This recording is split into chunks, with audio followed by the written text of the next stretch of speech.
Good afternoon, Trondheim friends, and welcome to this week's episode of Patio Ponderings. This is episode number 10 in our second season, and my patio today is indoors by the cozy fireplace of our fellowship hall. Not so much because of the cold, but because of the crazy wind. Well, what a great place to be on this afternoon. I think we all have this wonderful image of sitting around a fire with our family and friends and sharing stories with each other and just being with each other. And the idea of story and the stories that are passed down to us over time from generation to generation is a really core idea of our Advent this year.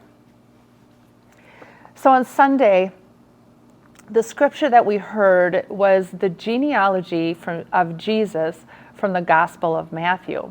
And what we talked about is that whole list of names that we read, 42 generations of names, was so much more than that. Each name represents a story. Each name represents a life lived, decisions made, paths chosen. Now, during that time and in that culture, though, the genealogies were all outlined based on the males of the family. The generations were named from father, son, grandson, etc. Except we noticed that in Jesus' genealogy, that 5 women are mentioned. They are Tamar, Rahab, Ruth, the wife of Uriah, who we know to be Bathsheba, and of course, Mary, the mother of Jesus. Now, with the exception of Mary, all those other women were outsiders and or marginalized in some way or another. They were not the kind of women we would expect to be in a royal lineage, along with Abraham, the father of the religion, and King David, the greatest king of all time for the Israelite people. And it is just one more example where we see how radically inclusive Jesus' love is, that even the stories of these women have a place in the story of Jesus.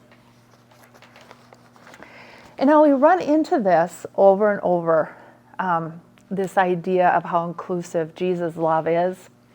And yet still as human beings, we want to put a structure around faith in which the natural byproduct is that some people are in and some people are deemed outsiders.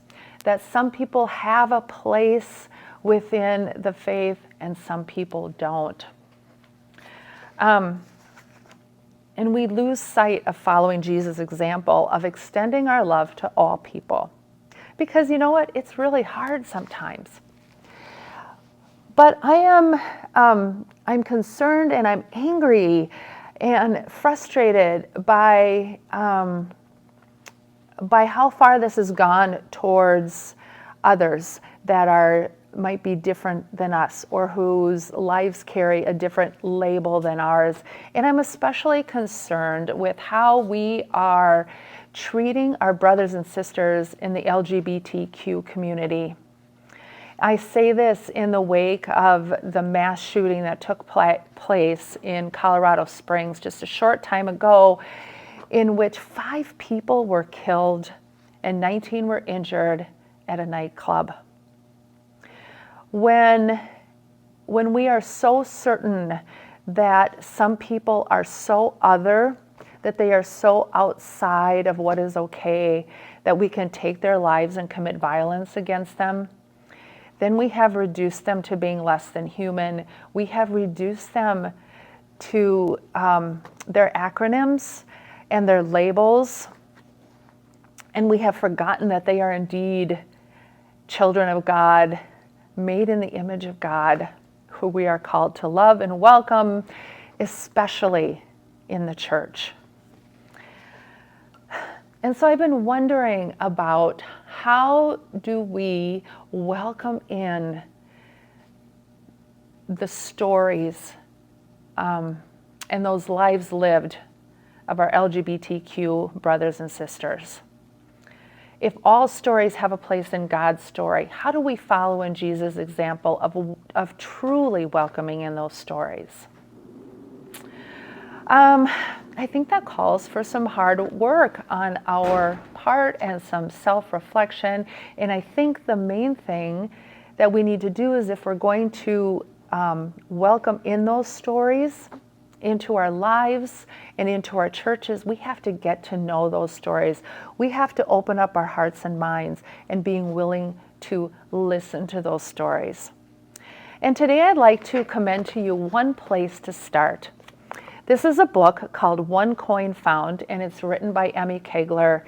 She's a pastor who I was at seminary with, and Emmy Kegler is a queer woman, and she talks about her own story in this book and against the backdrop of Scripture, and how she has found a place for her story in the scriptural story. And so I think it's just a wonderful place to start in learning and welcoming in these important stories that our LGBTQ brothers and sisters have to share with us.